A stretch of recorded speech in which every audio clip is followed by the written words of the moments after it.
Lalabas na tayo, takasan na natin ang mundo.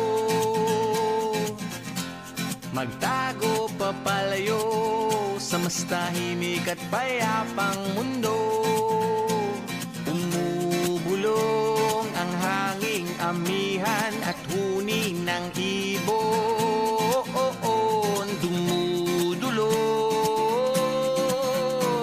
at tinatawag na tayo.